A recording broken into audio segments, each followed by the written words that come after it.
আমরা এই দুনিয়াতে আসছি, আল্লাহ আমাদেরকে পাঠিয়েছেন পরীক্ষা করার জন্য।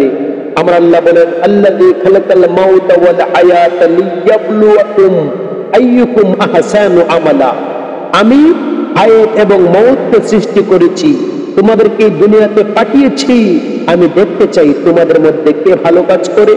তো আমরা মানুষ, আমরা মরণশীল, আমরা অবশ্যই এই দুনিয়া থেকে বিদায় হতে হবে।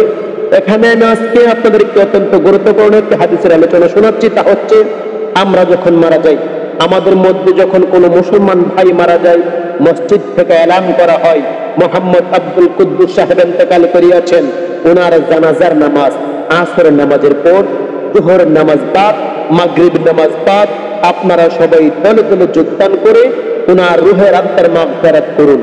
এখন আমি যে বিষয়টা নিয়ে আপনাদেরকে আলোচনা শোনাচ্ছি, আমরা যেই ব্যক্তি দুনিয়া থেকে বিদায় হয়েছেন, ওই ব্যক্তির জানাজার নামাজ পড়লাম, ওই ব্যক্তির রুহের বরকতের জন্য, ওই ব্যক্তির রুহের মাগফিরাতের জন্য আমরা জানাজায় শরীক হয়েছি। আমরা কি পেলাম? আমরা ওই ব্যক্তির জানাজায় শরীক হয়ে আমরা কি পেলাম?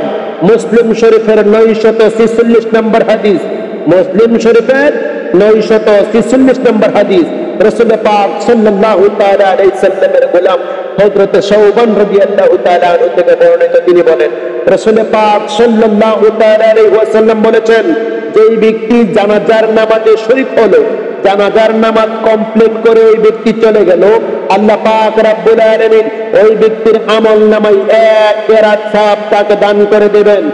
আর যেই ব্যক্তি জানাজার নামাজ পড়ার পরে খাটিয়ার সাথে খাটিয়াকে কাঁধে বহন করে যেই ব্যক্তি কবরের দিকে গেল, প্রতি আমরা তালকিন দিতে থাকি, নফি ইসবাতের জিকির করি, নফি ইসবাতের জিকির করি, লা ইলাহা ইল্লাল্লাহ, লা ইলাহা ইল্লাল্লাহ।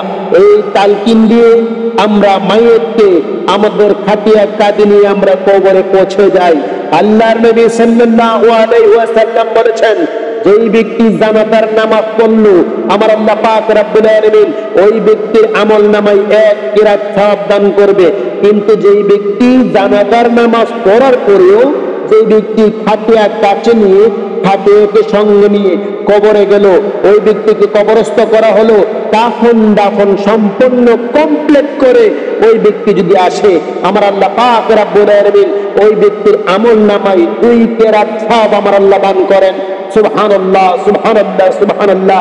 সাহাবা کرام প্রশ্ন করলেন, ইয়া রাসূলুল্লাহ, ইয়া হাবিবাল্লাহ, নবী গো, এক কিরাত, আমরা কিরাত এক কিরাত সওয়াব বলতে কি পরিমাণ, কতটুকু সওয়াব আমাদের অনুমান নেই, ধারণা নাই। আল্লাহর নবী সাল্লাল্লাহু আলাইহি ওয়াসাল্লাম বলেন, দয়াল নবীজি বলেছেন, এক কিরাত হচ্ছে উহুদ পাহাড় সমপরিমাণ, উহুদ পাহাড়ের চাইতে অধিক সমপরিমাণ সওয়াব হচ্ছে এক কিরাত। জোরে জোরে কই সুবহানাল্লাহ। ওই ব্যক্তিকে 2 কিরাত সওয়াব দেওয়া হবে। যে ব্যক্তি কবরে গেল, ওই ব্যক্তির কাফন দাফনের কাম কমপ্লিট করেছে, জানাজাও করেছেন, কবরে গিয়েছেন, ওই ব্যক্তির কাফনের কাজ সম্পূর্ণ কমপ্লিট করেছেন, ওই ব্যক্তিকে আমার আল্লাহ পাক রব্বুল আলামিন 2 কিরাত সওয়াব দান করবেন। তাহলে বোঝা গেল, নামাজে জানাজায় শরীক হলে যেরকম মাইয়তের লাভ, আমাদেরও লাভ। আমরা নামাজে অবশ্যই অংশগ্রহণ করবো, আমরা অবশ্যই কবরে তাকে নিয়ে যাবো।